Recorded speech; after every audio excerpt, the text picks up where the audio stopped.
మరొకసారి నేను వాక్యంలో వెళ్ళడానికి ముందుగా మరి క్రింద కూర్చున్నవారు మరి క్రింద లోన స్థలం అన్నది దయచేసి గమనించి లోన ఏర్పాటు చేయబడిన మరి యొక్క ఉంచబడిన స్థలం అందు దయచేసి కూర్చునవలసిందిగా మనం చేస్తూ ఉన్నాము. దేవుడు తన మహాకృపను బట్టి గడిచిన వారము జరిగిన కోత పండుగ ఎంతో ఘనకరంగా, దేవునికి మహిమకరంగా, మనందరికీ ఆశీర్వాదకరంగా జరిగినది. మరి దేవుడు చూపిన కృపను అంతటిని బట్టి దేవాతి దేవునికి మొదటగా స్తోత్రాలు తెలియజేస్తూ ఉన్నాను. మరి ఇంత ఘనకరంగా జరగడానికి కారణమైన మరి మీ అందరికీ ప్రభు నామమున వందనాలు.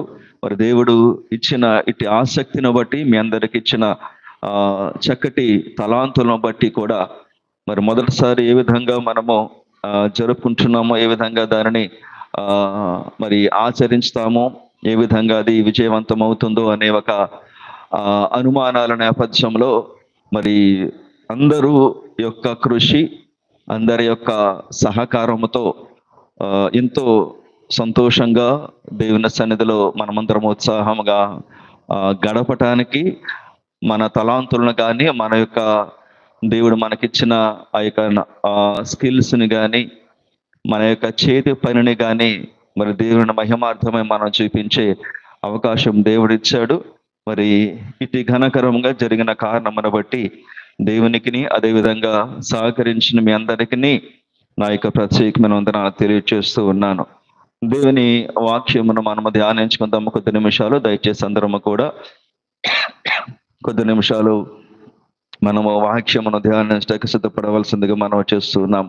పత్రిక పాఠ్య భాగము అపోస్తలుడైన పౌలు కొరింథీయులకు రాసిన మొదటి పత్రిక 9వ అధ్యాయము 24వ వచనమును చదువుదాము. మొదటి కొరింథీ పత్రిక 9వ అధ్యాయము 24వ వచనము. పందెపు రంగమందు పరిగెత్తు వారందరూ పరిగెత్తుదురు గాని ఒక్కడే బహుమానము పొందనని మీకు తెలియదా? అటువలే మీరు బహుమానము పొందినట్లుగా పరిగెత్తుడి. చిన్న ప్రార్థన చేసుకుందాము. పరిశుద్ధుడ, ప్రేమ కనికరమ కలిగిన మా తండ్రి, దయగల మా ప్రభువా, నీ ఘనమైన నామమును కొందనములు, స్తుతులు, స్తోత్రాలు. నీ మహాకృపను బట్టి, ప్రేమను బట్టి నైనా ఈ సత్యోగేశ్వమ ఆదివారం మనకు నడిపించారు తండ్రి. అనగా నైనా మరి ఇక లింటు దినాలకు మేము సమీపిస్తున్నామన్న సంగతిని మేము జ్ఞాపకం చేసుకుంటున్నాము ప్రభువా. అదేవిధంగా నైనా మరి ఈ సమయమందు నీ వాక్యమును ధ్యానించటకు మేము ఇక్కడ కూడుకుని ఉన్నాం.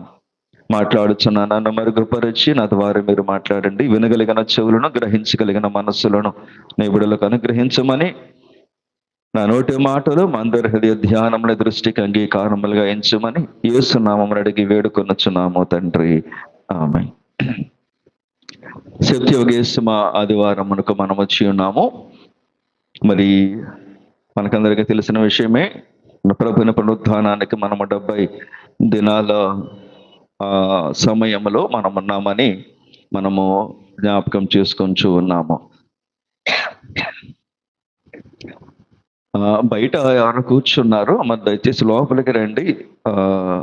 మరి డోర్స్ ఏసీ వేసిన కారణం చేత మన డోర్స్ మరి క్లోజ్ చేయబడి ఉంటాయి. మరి లోన స్థలం ఉంది కాబట్టి లోన ఉన్న స్థలాన్ని వినియోగించుకోవాల్సిందిగా మనం చేస్తూ ఉన్నాం. పత్రిక పాఠాన్ని మనము ధ్యానము చేతము కొద్ది నిమిషాలు. మొదటి కొరింథీ పత్రిక 9వ అధ్యాయము 24వ వచనము నుంచి 10వ అధ్యాయము 5వ వచనము వరకు మరి నాటి పత్రిక పాఠ్య భాగముగా మనము చదువుకొని ఉన్నాము. పందెపు రంగమందు పరిగెత్తు వారందరూ పరిగెత్తుదురు గాని ఒక్కడే బహుమానము పొందునని మీకు తెలియదా? అటువలే మీరు బహుమానము పొందినట్లుగా పరిగెత్తుడి. మరియు పందెమందు పోరాడు ప్రతివాడు అన్ని విషయములందు మితముగా ఉండును. వారు క్షయమగు కిరీటమును పొందుటకును, మనమైతే అక్షయమగు కిరీటమును పొందుటకును మితముగా ఉన్నాము. కాబట్టి నేను గురి చూడన వాని వలె పరిగెత్తువాడును కాను. గాలి కొట్టినట్టు నేను పోట్లాడుట లేదు. కానీ ఒకవేళ ఇతరులకు ప్రకటించిన తర్వాత నేనే భ్రష్టుడనైపోదునేమో అని నా శరీరమును నలగగొట్టి దానిని లోపరుచుకొనుచున్నాను. ఈ 24 నుంచి 27 వచనాలు మనము చదివితే ఇక్కడ ఒక నేపథ్యం కనిపిస్తుంది. ఆ నేపథ్యం ఏంటో చెప్పగలరా? ఆ నేపథ్యం ఏమిటో అంటే బ్యాక్గ్రౌండ్. పౌలు గారు ఇక్కడ ఏ బ్యాక్గ్రౌండ్లో ఆయన మాట్లాడుచున్నారు. దేన్ని ఉద్దేశించి ఆయన మాట్లాడుచున్నారు? బహుమానము గురించి ఆయన మాట్లాడుచున్నారు, కిరీటము గురించి మాట్లాడుచున్నారు. అనగా ఇక్కడ ఏ విషయంలో బహుమానం గురించి ఆయన మాట్లాడుతున్నారు? నేపథ్యం అంటే కాంటెక్స్ట్ అంటాం కదా, ఏ కాంటెక్స్ట్ లో ఇక్కడ ఆయన మాట్లాడుతున్నారు? ఏ నేపథ్యము? అక్కడ మీరు గమనించండి, పందెపు రంగము అనేది అక్కడ కనిపిస్తుంది. అంటే పందెపు అంటారు. పందెపు రంగం అంటే ఏ పందెపు రంగము? పరుగు పందెము. పరుగు పందెము. పందెపు రంగమందు పరుగెత్తు వారందరూ అంటే ఏ పరిగెత్తేది ఏ రంగం? అది పరుగు పందెము. ఆ పరుగు పందెములో పరిగెత్తే వారందరూ పరిగెత్తుదురు కానీ ఒక్కడే బహుమానము పొందుకుంటాడని అక్కడ మాట్లాడుతూ ఉన్నారు.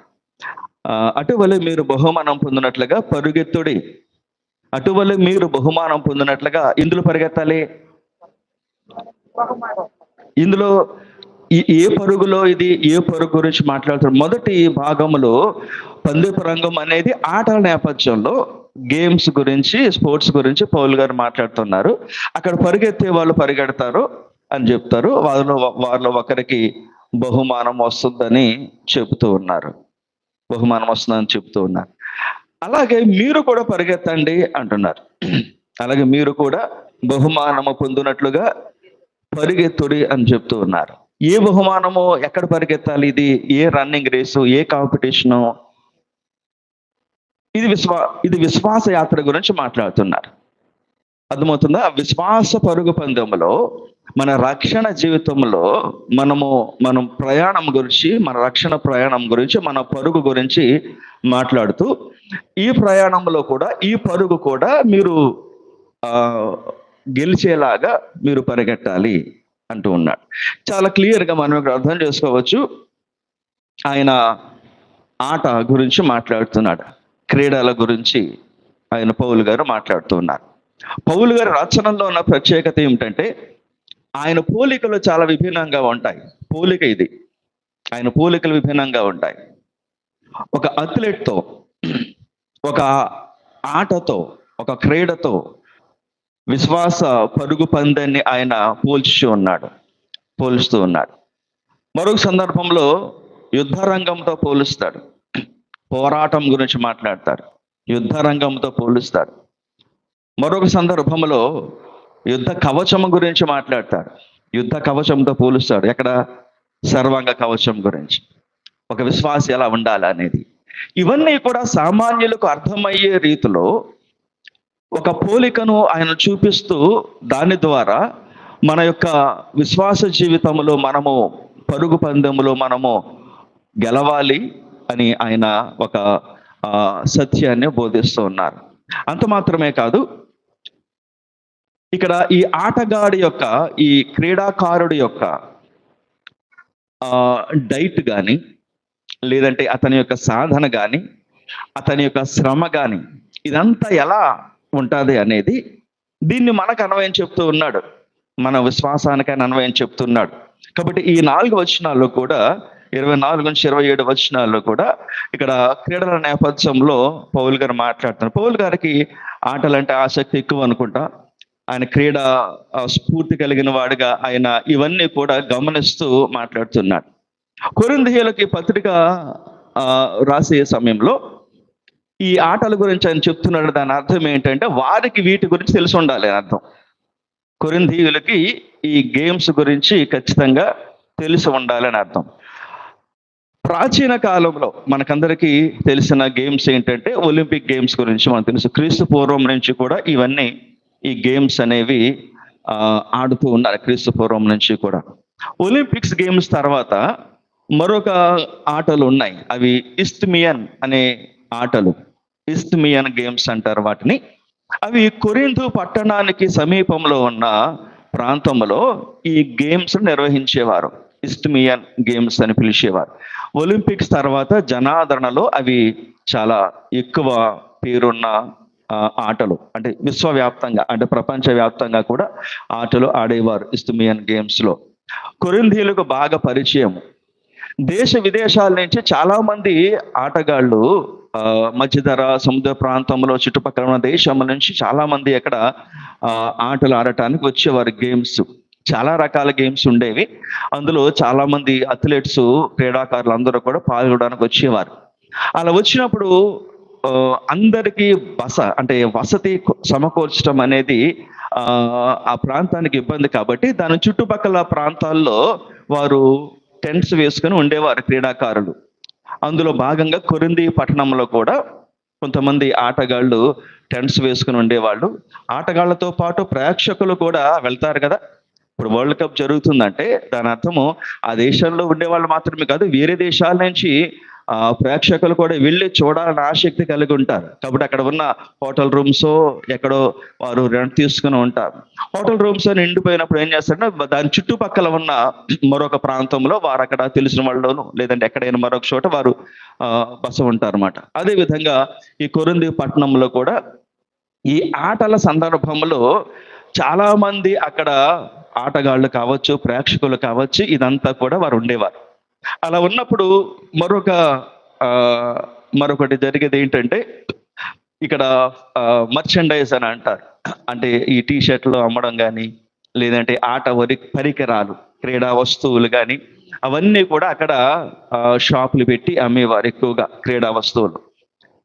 వరల్డ్ కప్ ఫీవర్ వచ్చింది అంటారు, క్రికెట్ ఫీవర్ వచ్చిందంట. ఏంటి ఫీవర్ అంటే ఏంటంటే అది వచ్చిందంటే అందరికి కూడా ఒక రకమైన ఆసక్తి ఉంటుంది కదా. ఆ టైంలో చాలా వస్తువులు అమ్ముడవుతూ ఉంటాయి, క్రీడా పరికరాలు, అది ఏ ఆట అయినా కావచ్చు.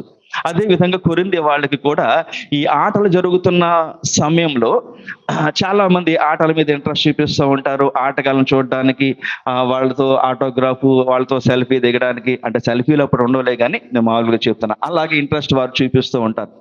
ఆ వస్తువులు కొనుక్కోవడానికి, క్రికెట్ బ్యాట్లు కొనుక్కోవడానికి ఇలాగ ఆసక్తి చూపిస్తూ ఉంటారు. ఇది అలాంటి పరిస్థితుల్లో, అలాంటి సందర్భంలో పౌలు గారు ఇక్కడ వారికి తెలుసు, ఈ ఆటల గురించి తెలుసు కాబట్టి ఆయన దాన్ని ఉద్దేశిస్తూ మాట్లాడుతున్నాడు.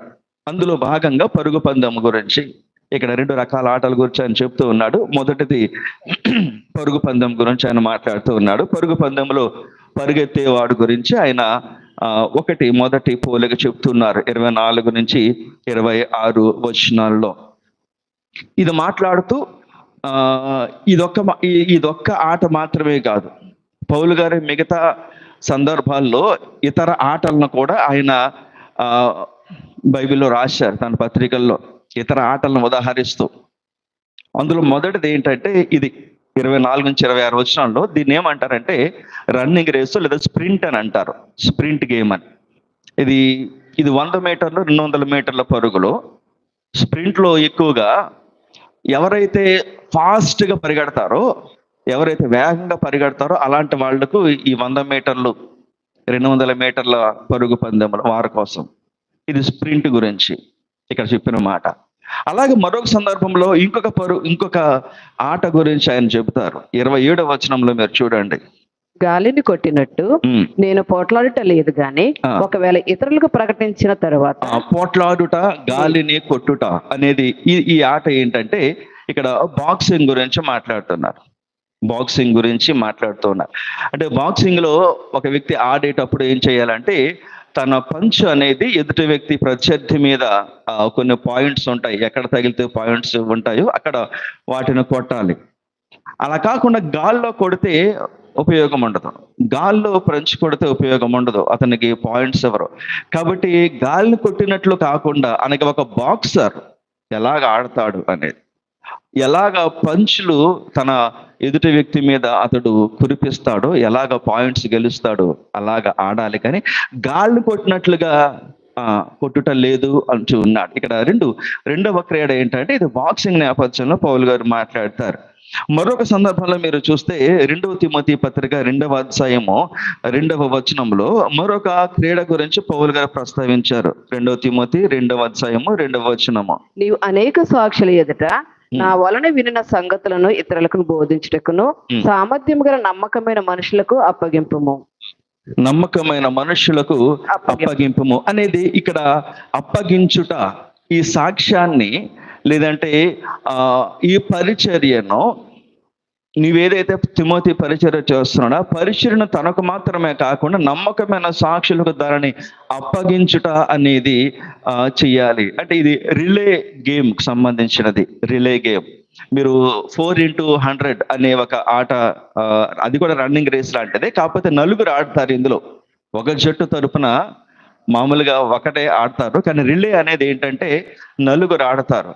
నలుగురు ఆడేటప్పుడు ఏం చేస్తారంటే మొదటి వ్యక్తి పరిగెత్తి తన పరుగు పూర్తి చేసి చేతిలో ఒక కాగడ ఉంటుంది, దాన్ని బ్యాట్ అని అంటారు. అది పరిగెత్తి అది పట్టుకుని పరిగెత్తాలి. అది బ్యాటర్ని ఆ వ్యక్తి పట్టుకుని పరిగెత్తి ఆ తర్వాత రెండో వ్యక్తికి ఆ పరుగు పూర్తి చేసిన తర్వాత ఇవ్వాలి. రెండో వ్యక్తి కూడా అతడు కూడా రన్నింగ్ లో ఉంటూనే దాన్ని అందుకోవాలి. దాన్ని అందుకుని అతడు మరలా పరిగెడుతూ ఉంటాడు ఆ చేతిలో.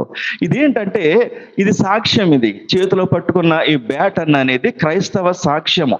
మనం ఏదైతే సాక్ష్యం కలిగి ఉన్నామో ఈ లోకంలో దేవుని కొరకు, ఆ సాక్ష్యాన్ని మనతో ముగించేయడం కాదు. ఆ సాక్ష్య జీవితము మనతో ముగిసిపోవడం కాదు, అది మరొకరికి నమ్మకమైన వ్యక్తికి అప్పగించము అని చెప్తున్నాడు. మరొకరికి ఆ సాక్ష్యాన్ని నీవు అందించాలి, ఫార్వర్డ్ చేయాలి. అంటే మనం ఏమందిస్తామంటే మన పిల్లలకు కానీ మన కుటుంబీకులు కానీ ఏమందిస్తామంటే మన వారసత్వాలు అంటే ఆస్తుల రూపంలో అందిస్తూ ఉంటాం కదా. ఆస్తులు కానీ లేదంటే ఇతరత్ర స్థలాలు కానీ లేదంటే ఇవన్నీ కూడా వారికి తదనంతరము మన యొక్క వారసత్వంగా పిల్లలకు అందిస్తూ ఉంటాము. కానీ ఇక్కడ వాక్యం చెప్తుంది ఏంటంటే పౌలు గారు తిమోతితో మాట్లాడుతూ మరొకసారి వచనం చదువుదాము. నీవు అనేక సాక్షుల ఎదుట నా వలన వినిన సంగతులను ఇతరులకు బోధించుటకు సామర్థ్యం గల నమ్మకమైన మనుషులకు అప్పగింపుము. పరిచర్య నీతోనే ముగిసిపోవడానికి వీల్లేదు, నీ విశ్వాస జీవితం నీతోనే అంతమైపోవడానికి వీల్లేదు. అది నీతో పాటుగా మరొకరిని వెలిగించాలి. నమ్మకమైన సాక్షులకు దానిని ఆ పరిచర్యను అప్పగించాలి. ఇది రిలే ఆటలు. మీరు ఒకవేళ ఆటలు మీరు చూస్తే, ఆటలు మీరు గమనిస్తే, గేమ్స్ కానీ మీరు గమనిస్తే అందులో చాలా ఈ రిలే గేమ్లో మనకు చాలా అర్థమవుతుంది. ఆ చేతిలో పట్టుకున్న బ్యాట్ అనే వారు విడిచిపెడితే ఫౌల్, అంటే పరిగెత్తేవాడు పట్టుకుని విడిచిపెట్టాలి. ఒకవేళ అతను పరిగెత్తి రెండో వ్యక్తికి ఇచ్చే సమయంలో అతడు సరిగ్గా దాన్ని పట్టుకోక ఆ చేతిలో ఉన్న బ్యాటర్ని అది కింద పడేస్తే అతడు పరిగెత్తలేడు, డిస్క్వాలిఫై అయిపోతాడు, లేదంటే ఓడిపోతాడు. కాబట్టి పట్టుకునే సమయంలో అతని చేతిలో నుంచి అతను తీసుకునే సమయంలో చాలా జాగ్రత్తగా దాన్ని ఒడిసి పట్టాలి, చాలా జాగ్రత్తగా ఒడిసి పట్టాలి. వీరునామా రాసేటప్పుడు కూడా పిల్లలకి ఇచ్చేటప్పుడు దానిలో చాలా డీటెయిల్డ్గా రాస్తూ ఉంటారు. ఎవరి ఆస్తి, ఎవరికి ఏ ప్రాంతము, ఎన్ని గజాలు, ఎన్ని అడుగులు అనేది రాయాలి. ఒకవేళ రాయకపోతే రేపొద్దున్న పిల్లలు కొట్టుకొని చేస్తారు, కోర్టుల చుట్టూ తిరుగుతూ. అంత క్లియర్గా ఉన్నప్పుడు అది వాళ్ళకి క్లియర్గా ట్రాన్స్ఫర్ అవుతుంది, ఎటువంటి ఇబ్బంది లేకుండా ఏదైనా ఆస్తి విషయంలో. అలాగే మన పరిచర్యను కూడా, మన పరిచర్య ముగిస్తూ ఉన్నప్పుడు లేదంటే ముగించకపోయినా కూడా మన పరిచర్య జరుగుతూ ఉన్న సమయంలో ఇది మనతో పాటుగా మరొకరికి దానిని అప్పగించే విషయంలో, మరొకరికి ఆ టార్చ్ని అప్పగించే సమయంలో నమ్మకమైన వారికి అప్పగించాలి, నమ్మకమైన పనిని అప్పగించాలి. ఒకవేళ ఏమాత్రం అజాగ్రత్తగా ఉన్న చేజారి కింద పడిపోయే అవకాశం ఉంటుంది. ఇది దృష్టిలో పెట్టుకుని పౌలు గారు తిమోతితో ఈ మాటలు చెప్తూ ఉన్నారు.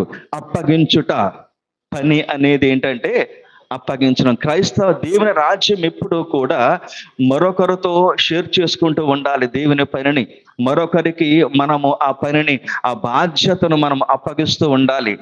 తర్వాత 3 విషయాలు మాట్లాడాము. తర్వాత 4వ గేమ్ గురించి ఆయన మాట్లాడుతున్నాడు. గలతీ పత్రిక 5వ అధ్యాయంలో మరొక ఆట గురించి పౌలుగా చెప్తున్నారు. గలతీ 5వ అధ్యాయము 7-8 వచనాలు చదువుతాము. గలతీ 5:7-8 వచనాలు. మీరు బాగుగా పరిగెత్తుచుంటిరి, సత్యమునకు విధేయులు కాకుండా మిమ్మల్ని ఎవడు అడ్డగించెను?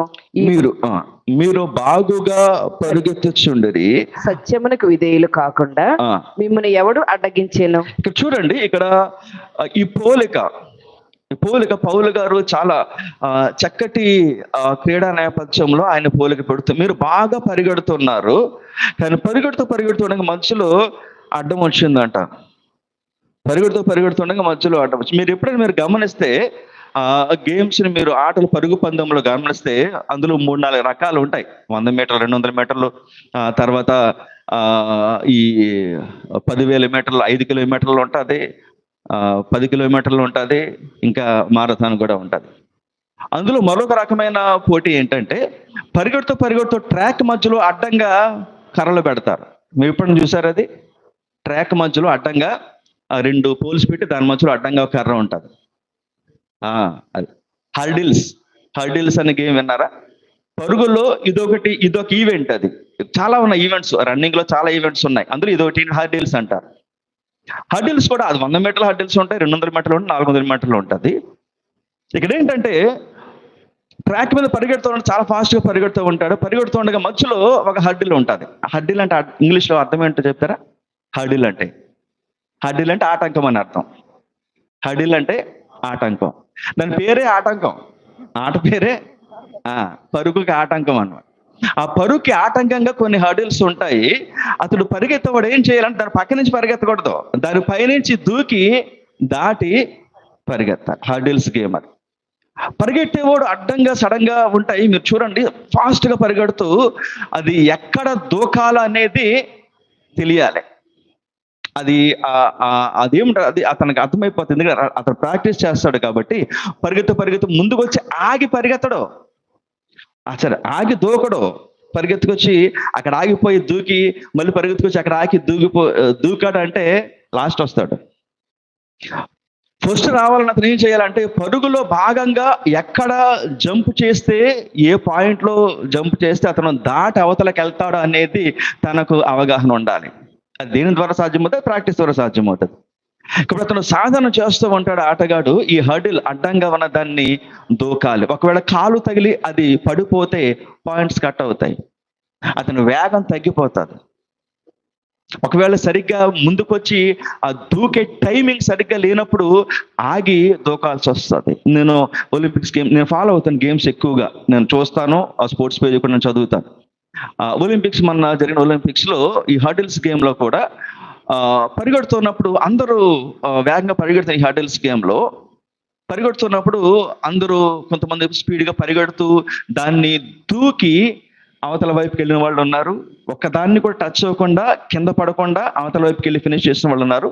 అందులో కొంతమంది కాలి తగిలినా కూడా వారు పరుగు కొనసాగిస్తూ ఫినిష్ లైన్ చేరుకున్న వాళ్ళు ఉన్నారు. కొంతమంది కాలు తగిలి ఆ స్టిక్ పడిపోతుంది, ఆ కర్ర పడిపోయినా కూడా వారు దాన్ని కొనసాగిస్తూ ముందుకెళ్ళిన వాళ్ళు ఉన్నారు.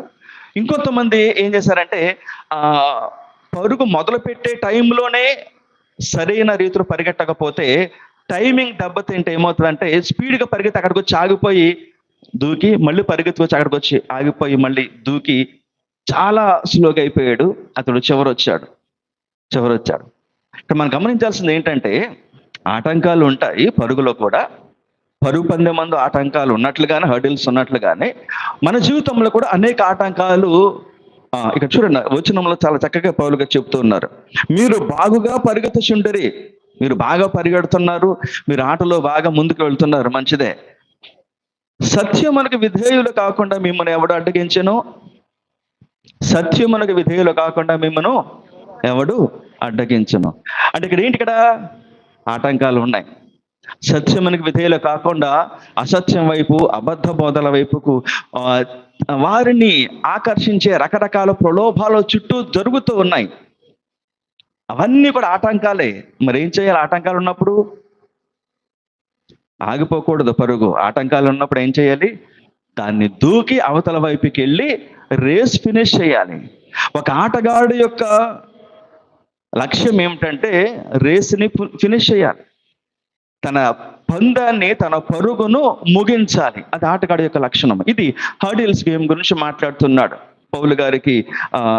గలతీ పత్రిక గలతీయులతో ఆయన మాట్లాడుతూ ఈ విధమైన మాటలు అని చెప్తూ ఉన్నారు. తర్వాత 5వ వచనం కూడా చదవండి. 2 తిమోతి 2:5, 2 తిమోతి పత్రిక 2వ అధ్యాయం 5వ వచనంలో. మరియు జట్టైన వాడు పోరాడినప్పుడు నియమ ప్రకారం పోరాడకుంటే వానికి కిరీటము దొరకదు. జట్టి అయిన వాడు ఇక్కడ మాట్లాడుతుంది. ఇక్కడ ఈ భాష ఏమిటంటే ఒక కుస్తీ ఆట గురించి, రెజ్లింగ్ గురించి. మీకు రెజ్లింగ్ గురించి అవగాహన ఉంటే మీకు ఇది అర్థమవుతుంది. రెజ్లింగ్ లో అంటే ఏంటి? రెజ్లింగ్ అంటే ముష్టి యుద్ధం అంటారు, అంతేనా? సరైన పేరు అదేనా? ముష్టి యుద్ధం, రెజ్లింగ్ అంటారు, లేదా కుస్తీ అంటారు, కుస్తీ పోటీలు. ఇండియాలో చాలా మెడల్స్ వచ్చినాయి రెజ్లింగ్ లో, ఒలింపిక్స్ లో చాలా మంది ఉన్నారు రెజ్లింగ్ లో ఛాంపియన్స్ అయిన వాళ్ళు. అందులో ఆడేవాళ్ళు, ఆడే వ్యక్తి నియమ ప్రకారం ఏం చేయాలి? పోరాడాలి. మరలా చూద్దాం. మరియు జట్టి అయిన వాడు పోరాడినప్పుడు నియమ ప్రకారం పోరాడకుంటే వానికి కిరీటము దొరకదు. కిరీటం అంటే ఏంటి? ఇక్కడ మెడల్. కిరీటం అంటే ఏంటి? మెడల్. అతనికి మెడల్ రావాలంటే, ప్రైజ్ రావాలంటే ఆ కుస్తీ పోటీలో పాల్గొనే ఇద్దరులో కూడా ఎవరు ఎలా ఆడాలంటే అది బై రూల్స్. ఆట ఎలా ఆడాలి? నియమ ప్రకారం ఆడాలి. రూల్స్ ప్రకారంగా ఆడకపోతే ఏమవుతారు? ఫౌల్ అంట, అంతేనా? రూల్స్ ప్రకారంగా ఆడకపోతే అంపైర్ హెచ్చరిస్తాడు. కొన్ని ప్రాంతాల్లో అతన్ని కొట్టకూడదు అంటే టచ్ చేస్తాడు, చేతి వెళ్ళేలా అంటాడు, ట్యాప్ చేస్తాడు. ట్యాప్ చేసినప్పుడు వదిలేయాలి అతన్ని. తెలిసి కుస్తీ పడి కింద పడి ఎన్ని పట్లు ఉంటాయి, రకరకాల పట్లు ఉంటాయి కదా. మన దేశంలో పూర్వకాలం నుంచి ఉన్న ఆట ఇది. బహుశా ఇండియా నుంచి వచ్చింది అనుకోండి కుస్తీ అని, నాకు అంత ఐడియా లేదు. చాలా పట్లు ఉంటాయి అందులో, ఉడుం పట్టు అని అంటారు. ఆ పట్టు అతను మెడ పెట్టి నొక్కినప్పుడు అతను విలవల్లాడిపోతూ నేను వదిలేస్తున్నాను, నన్ను వదిలేయని, నేను ఓడిపోయానని చెప్పినప్పుడు అతను ఏం చేస్తాడు? మాట్లాడు, చేతితో 3 సార్లు కొడతాడు, ట్యాప్ చేస్తాడు. ఆ వ్యక్తి శరీరం లేదా నేల ట్యాప్ చేస్తాడు. అప్పుడు ఆపేయాలి అతను, అంపైర్ ఆపేస్తాడు, గేమ్ ఆపేస్తుంది. దాని అర్థం ఏంటి? అతను అయిపోయాడని, అతను ఓడిపోయాడని. ఇది నియమం. కాబట్టి చాలా నియమాలు ఉంటాయి ఆటలో. ఆ నియమాల ప్రకారంగా ఆడకపోతే ఏమవుతామో? మనం ఎలిజిబుల్ అవ్వం, మనం ఓడిపోయినట్లే. అలాగే క్రైస్తవ జీవితంలో కూడా మనకేముంటాయి? ఇందులో నియమాలు ఉన్నాయి. బైబిల్లో ఉన్నవన్నీ ఆజ్ఞలు అంటే ఏంటి? ఆజ్ఞలు అంటే నియమాలు. గొప్ప నియమం ప్రేమ. బైబిల్లోని అత్యంత గొప్ప నియమం ఏంటి? అత్యంత గొప్ప ఆజ్ఞ లవ్ అనేది అన్నిటికన్నా ఉన్నతమైన, సర్వోన్నతమైన ఆజ్ఞ. కాబట్టి ప్రేమ అనేది మనుషులకు అందరికీ ఉండాలి. ఒక ఆటగాడు ఏ విధంగా నియమ ప్రకారంగా, రూల్స్ ప్రకారంగా ఆడకపోతే అతను డిస్క్వాలిఫై చేస్తారు, లేదా బ్యాన్ కూడా చేస్తారు. అది మనకు తెలిసిందే. ఒకవేళ డ్రగ్స్ తీసుకున్న, నిషేధిత ఉత్ప్రేరకాలు అంటారు, అవి ఒకవేళ అది వాడినా కూడా బ్యాన్ చేస్తారు ఖచ్చితంగా. లేదా ఫిక్సింగ్ ఒకటి మీకు ఐడియా ఉంటుంది, మ్యాచ్ ఫిక్సింగ్ గురించి మీకు తెలిసి ఉండొచ్చు. మ్యాచ్ ఫిక్సింగ్ అంటే ముందుగానే మాట్లాడేసుకుని డబ్బులు తీసుకుని ఓడిపోవడం. ఇది నియమ ప్రకారం ఆడకపోతే ఖచ్చితంగా శిక్షలు ఉంటాయి. అలాగే విశ్వాస పరుగు పందెములు, అది ఏ ఆట అయినా కావచ్చు. మన జీవితం గురించి మాట్లాడుతూ క్రైస్తవ జీవితంలో కూడా ఇది ఒక పరుగు పందెం లాంటిది. ఇది పరుగు పందెం లాంటిది. ఒకే చోట కుర్చీలో కూర్చుని ప్రభు అనడం కాదు ఇది విశ్వాసం అంటే. ఒక పరుగు పెట్టే క్రీడాకారుడు ఎంత యాక్టివ్గా ఉండాలో, విశ్వాసం అంత యాక్టివ్గా. అతడు ఎంత సాధన చేస్తాడో అంత మనం సాధన చేయాలి. అతడు ఎంత నియమ ప్రకారంగా ఆడతాడో అంత నియమ ప్రకారంగా మనం ఈ లోకంలో పరిగెట్టాలి. దీనంతటికి ఎందుకంటే కిరీటం కోసం. వానికి కిరీటం రాదు నియమ ప్రకారం ఆడకపోతే. దేవుడు మనకిచ్చే రివార్డ్ అనేది, దేవుడు మనకిచ్చే రివార్డ్ అంటే కిరీటం, ప్రైజ్. ఒకవేళ ఆ ప్రైజ్ మనం పొందాలంటే ఇక్కడ ఈ లోకంలో ఉండగానే మనం ఏం చేయాలి? నియమ ప్రకారముగా పోరాడాలి. ప్రతి దానికి నియమాలు ఉంటాయి. మన దేశానికి ఒక రాజ్యాంగం ఉంది. రాజ్యాంగం లేకపోతే ఎవరికి నచ్చినట్లుగా వాళ్ళు ఉంటారు. చట్టం అనేది లేకపోతే ఎవరికి నచ్చినట్లుగా, కోర్టులు లేకపోతే ఎవరికి నచ్చినట్లుగా, నేను నచ్చినట్లుగా నడుస్తా, రోడ్డు మధ్యలోంచి వెళ్తాను అంటే కుదరదు. నియమం ఉంది, నువ్వు ఎడం వైపు నడవాలని. వన్ వేలోనే వెళ్ళాలి, నువ్వు ఎదురు రాకూడదు. ఎందుకంటే అది నియమాన్ని ఉల్లంఘిస్తే నీకు శిక్షలు అనేది ఉంటాయి. అదేవిధంగా విశ్వాస జీవితంలో కూడా మనం నియమాల ప్రకారంగా నడుచుకోవాలని వాక్యం చెప్తే 6వ విషయం గురించి మాట్లాడుతున్నాను. హెబ్రీ పత్రిక 12వ అధ్యాయము 2వ వచనం ఒకసారి చదవండి. హెబ్రీ 12:2. ఇంత గొప్ప సాక్షి సమూహము మేఘము వలె మనల్ని ఆవరించినందున మనము కూడా ప్రతి వారమును సులువుగా చిక్కులు పెట్టు పాపమును విడిచిపెట్టి విశ్వాసమునకు కర్తయు దానిని కొనసాగించేవాడు నేను యేసు వైపు చూచుచు మన ఎదుట ఉంచబడిన పందెములో ఓపికతో పరిగెత్తుదుము.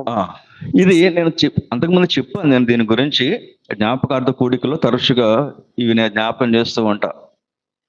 మరొక గేమ్ గురించి మాట్లాడుతున్నాను. ఈ రోజు నేను గేమ్స్ గురించి ఎక్కువ మాట్లాడతానని చెప్పి అనుకోవద్దు. పౌలు గారు మాట్లాడతారు, నేను కాదు. పౌలు గారు ఇక్కడ ఆయన దీంతో కంపేర్ చేస్తున్నారు కదా, విశ్వాస జీవితాన్ని ఆటలతో కంపేర్ చేస్తున్నారు. కొంతమంది ఆడగలరు, కొంతమంది ఏం చేయగలరు, చూడగలరు. అంతే కదండి. ఆటలు అంటే అందరికీ ఇష్టమే. కొందరికి సీరియల్ అంటే ఇష్టం, కొందరికి ఆటలు అంటే ఇష్టం, కొందరికి న్యూస్ ఛానల్స్ అంటే ఇష్టం, కొందరికి ఆడలేరు కానీ చూడడం అంటే ఇష్టం. ఆడాలని ఉంటుంది కానీ అయితే స్ఫూర్తి మాత్రం ఉండాలి. క్రీడా స్ఫూర్తి అంటారు కదా, స్పోర్టింగ్ స్పిరిట్ అనేది స్ఫూర్తి మాత్రం ఉండాలి.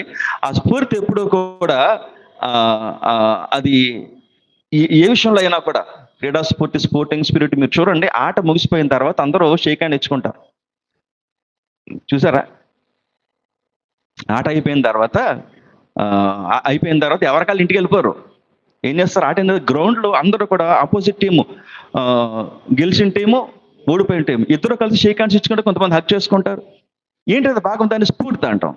ఆట అనేది జస్ట్ ఏంటంటే జస్ట్ ఆడాము, కానీ ఇది మాత్రం ముఖ్యం. ఏంటది, షేక్ హ్యాండ్ ఉన్న స్ఫూర్తి, లవ్ అనేది, లేదంటే ఐక్యత, వీఆర్ ఫ్రెండ్స్ అనేది. అదేవిధంగా మనము ఈ లోకంలో కూడా అటువంటి స్ఫూర్తి మన విశ్వాస జీవితంలో చూపించాలి. మన పొరుగువారి పట్ల ఆ స్ఫూర్తి అతన్ని ఎంకరేజ్ చేసేవారుగా, ఆ స్ఫూర్తి మనం కలిగి ఉండేవారుగా ఉండాలి. ఇక 6వ అంశము హెబ్రీ 12:2 మరొక క్రీడాంశం గురించి మీరు చెప్పగలరా? ఇదేంటో, ఓపికతో పరిగెత్తుడి అనే మాట. ఏ పరుగు పందెంలో ఓపిక అనేది అత్యవసరం. ఓపికతో పరిగెట్టే పరుగు ఒకటి ఉంది, చెప్పగలరా? అది మారథాన్ అనే ఒక పోటీ, మారథాన్ అనే పోటీ. దీనికి కావాల్సింది ఏంటంటే వేగం కాదు, దీనికి కావాల్సింది వేగం కాదు. వేగంగా పరిగెత్తేది ఏంటంటే మొదటి 9:24 చూసాం కదా, స్ప్రింట్ గేమ్స్లో స్పీడ్గా పరిగెత్తే వాటికి వేగం కావాలి. మారథాన్ కావాల్సింది ఏంటంటే వేగం కంటే కూడా ఓపిక అవసరం. ఏం అవసరం? ఓపిక, స్టామినా, పెర్సివరెన్స్ అంటారు. ఎన్ని కిలోమీటర్లు అది? 42 కిలోమీటర్లు మ్యారథాన్ అనేది. 42 కిలోమీటర్ అంటే ఇక్కడ నుంచి ఎక్కడి వరకు మీరు చెప్పండి. భీమవరం కూడా దాటేసి ముందుకు వెళ్ళిపోవాలి అంటే ఇక్కడి నుంచి 42 కిలోమీటర్ల దూరంలో అంటే తణుకు వస్తుందా? మీరు తణుకు వరకు ఆకుండా పరిగెత్తాలి ఇక్కడి నుంచి. ఇది మ్యారథాన్. సైకిల్ మీద కాదండి, సైకిల్ మీద, బండి మీద కాదు, కాళ్ళతో పరిగెత్తాలి అన్నమాట. మధ్యలో ఆగకూడదు. మన బ్రేకులు ఇచ్చి మన కారు మీద ఒక గంట సేపు కూడా ప్రయాణించడం, మధ్యలో అరగంటకు ఒకసారి మధ్యలో ఆపి ఏం చేస్తాం? టీ తాగేవాళ్ళు టీ తాగుతారు, మళ్ళీ ఏం చేసి వాళ్ళు చేస్తారు. అరగంట కూర్చోలేము మనం. 42 కిలోమీటర్ల పాటు ఇంచుమించు 4 గంటల వరకు వాళ్ళు పరిగెడుతూ ఉంటారు. ఇంచుమించు 3 గంటల 4 గంటల పరుగు పోటీ మారథాన్ అనేది. చాలా కష్టమైనది ఇది. ఉన్న ఆటల్లో, గేమ్స్ అన్నింటిలో కూడా అత్యంత కష్టమైనది ఏంటనంటే మారథాన్ ఇవంటే అత్యంత కష్టమైనది, హార్డెస్ట్ అనమాట. మీరు చూడండి, ఒక ఆటగాళ్ళు మీరు చూస్తే అందరూ బ్లాక్కే ఉంటారు, నల్ల జాతీయులే, ఆఫ్రికా దేశానికి చెందిన వాళ్ళే, సన్నగా ఉంటారు. వాళ్ళు కెన్యాకి సంబంధించిన వాళ్ళు ఎక్కువగా గెలుస్తూ ఉంటారు. ఆఫ్రికాకు, ఉగాండా ఇలాంటి వాళ్ళందరూ ఎందుకు గెలుస్తారో తెలిసే వాళ్ళు 42 కిలోమీటర్లు లాక్కుండా పరుగు వాళ్ళ జీవితంలో భాగం. పరుగు వాళ్ళ జీవితంలో భాగం. వాళ్ళు ప్రతిదానికి పరిగెడతా ఉంటారు, అన్నిటికీ. సైకిళ్ళు అంటే వారి పేదరికాన్ని బట్టి వారికి కార్లు, బండ్లు కొనుక్కునే స్తోమత లేక ఎక్కడికి వెళ్ళాలని నడుచుకునే వెళ్తారు, ఎక్కడికి వెళ్ళాలని పరిగెత్తుకునే వెళ్తారు. అది వారి చిన్నతనం నుంచి అలవాటు అయిపోవడం వల్ల మారథాన్ అనేది వాళ్ళకి లెక్కలేదు అసలు. ఆఫ్టర్ లేదు 42 కిలోమీటర్ల పరుగు అనేది. అంటే వారి పేదరికాన్ని, వారి యొక్క ఆ యొక్క దరిద్రతను కూడా తమకు అనుకూలంగా మలుచుకొని వారు ఈ మారథాన్లో గెలిచిన వాళ్ళు చాలా మంది ఈ పేద దేశానికి చెందిన, ఆఫ్రికా దేశానికి చెందిన వాళ్ళు ఉన్నారు, అథ్లెట్స్ ఉన్నారు. అది వారికి చిన్నతనం నుంచి అలవాటు, ఓపికగా పరిగెట్టడం గురించి. ఇది ఇన్స్టాంట్ టీయో, ఇన్స్టాంట్ కాఫీయో, ఇన్స్టాంట్ నూడిల్సో కాదు. 2 minutesలో మీరు ఎలా నూడిల్స్ చేస్తారు అనేది కాదు, లేదంటే ఫిల్టర్ కాఫీ కాదు. ఇది ఇన్స్టాంట్ కాఫీగా ఒక ఇలా కప్పులు ఇలాగా వేసేసి మీరు కాఫీ తయారు చేసేయడం కాదు. రక్షణ లేదా విశ్వాస జీవితంలో, రక్షణ జీవితంలో మనం పరిగెత్తే పరుగులో ఏముండాలంటే ఓపిక, సహనం అనేది అవసరము. కాలాలు మారినా కూడా, టెక్నాలజీ మారినా కూడా మనం ఎంత ఫాస్ట్గా మరొక దేశానికి మనం వెళ్ళిపోతున్నా కానీ ఈ పరుగులో మాత్రం ఓపిక అవసరం. నేను ఫాస్ట్గా పూర్తి చేసిన ఫాస్ట్గా వెళ్ళిపోతాను అక్కడికి, నాకు ఫాస్ట్గా మరలి ఇచ్చేసేయండి అనేది కుదరదు. మరలా చదవండి, మళ్ళీ 12:2 ఎలా ఎలా పరిగెత్తాలంటున్నాడు. ఎంత గొప్ప సాక్షి సమూహము చివరి భాగం చదవండి. మన ఎదుట ఉంచబడిన పందెములో ఓపికతో పరిగెత్తుదము. ఓపికతో పరిగెత్తుదము. ఎలా పరిగెత్తాలి ఓపికతో?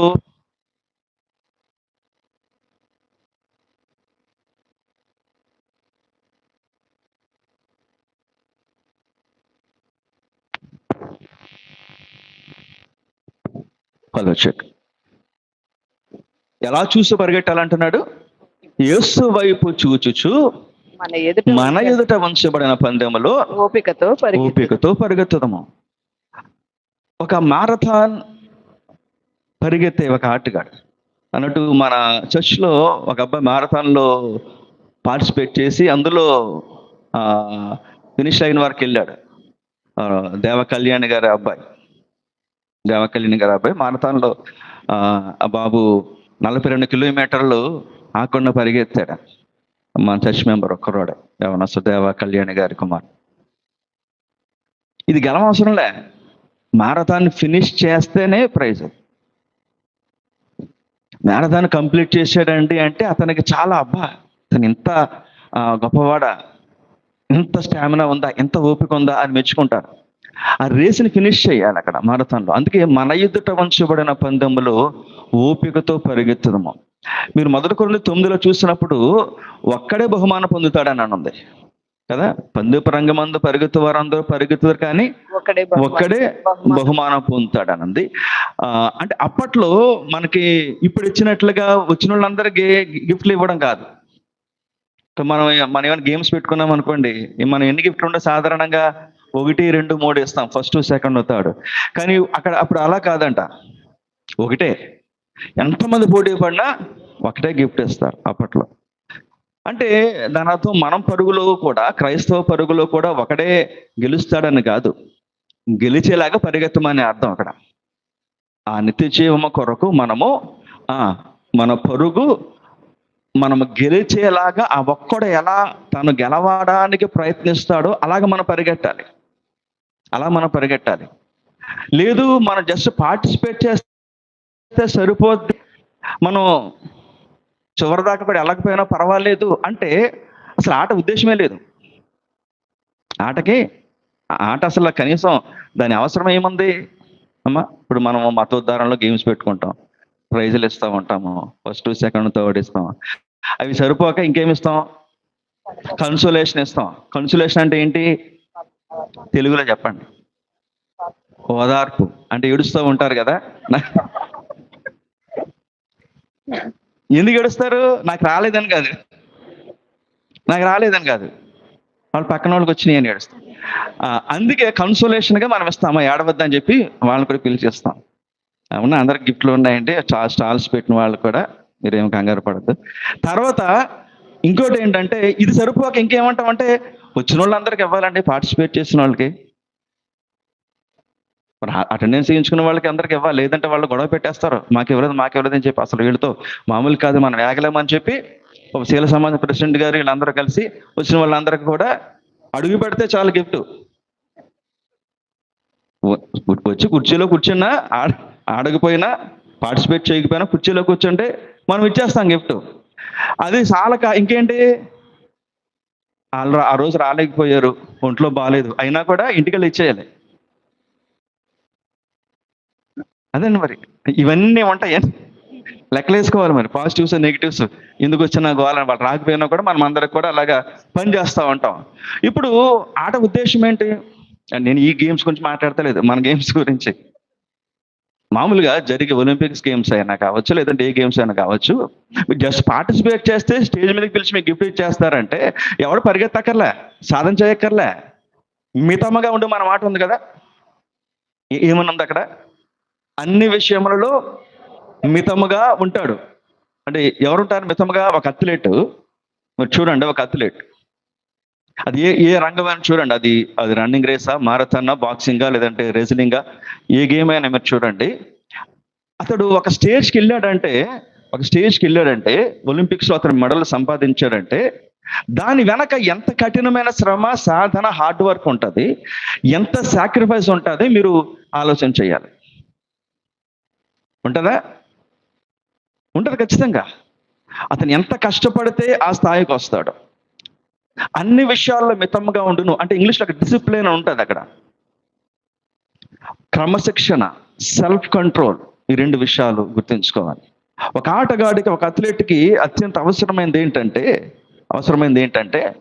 తను పై స్టేజ్కి వెళ్ళాలంటే, ఉన్నతమైన స్థాయికి వెళ్ళాలంటే అతను కావలసినవి రెండు: self control and discipline. ASHA నిగ్రహం, రెండు క్రమశిక్షణ. ఆశా నిగ్రహం అంటే ఒక డైట్ ఉంటుంది. క్రీడాకారులకు ఒక చార్ట్ ఇస్తారు, మీరు ఇదే తినాలి, ఇందులోంచి బయటికి వెళ్ళి ఏమీ తినకూడదు. ఈ డైట్ ప్లాన్లో బయటవి మీరు ఏది కూడా కనీసం ముట్టుకోకూడదు అంటాడు. డైటీషియన్ ఉంటాడు, పర్సనల్ ట్రైనర్ ఉంటాడు. అతను చిన్నప్పటి నుంచి బజ్జీలు అంటే ఇష్టం, కానీ ఆట కోసం ఏం చేయాలి? బజ్జీలు వదిలిపెట్టేయాలి, త్యాగం చేసేయాలి. బయట చక్కగా ఆ నూనెలో సలసల మరుగుతున్న ఆ బజ్జీలు చూసినప్పుడు మనకేమనిపిస్తుంది? నాలుగు కింద కొంచెం ద్రవం ఊరుతూ ఉంటుంది, నీరు ఊరుతూ ఉంటుంది. అయినా కూడా మనం ఏం చేయాలి? అప్పుడు నోరు కట్టుకుని వెళ్ళిపోవాలి. అలాగే నాకు బజ్జీలు ఇష్టం, బజ్జీలు తింటాను, నాకు చికెన్ పకోడీ ఇష్టం, తింటాను అని చెప్పి ఆ నూనెలో ఈగది మనం తిన్నాం అనుకోండి, ఏమవుతుంది? పరిగెత్తలేడు. డైట్ ప్రకారంగా అతడు మితంగా ఉండాలి ఆహారం తీసుకునే విషయంలో. ఆ విషయం మాత్రమే కాదు, సాధన విషయంలో, ప్రాక్టీస్ విషయంలో. ఉదయాన్నే 4 గంటలకు లేస్తాడు, గ్రౌండ్లో పరిగెడతాడు, చెమటోడుస్తూ ఉంటాడు. ఈ సాధనలో భాగంగా తనకు నచ్చినవన్నీ వదులుకుంటాడు, ఫ్రెండ్స్ని వదులుకుంటాడు, వాళ్ళని పక్కన పెడతాడు, కుటుంబాన్ని దూరం పెడతాడు, ఎక్కడికో క్యాంప్కి వెళ్తాడు, సాధన ప్రాక్టీస్ చేస్తాడు. తను గెలిచేదాకా ఒంటరిగా అతడు సాధన చేస్తాడు.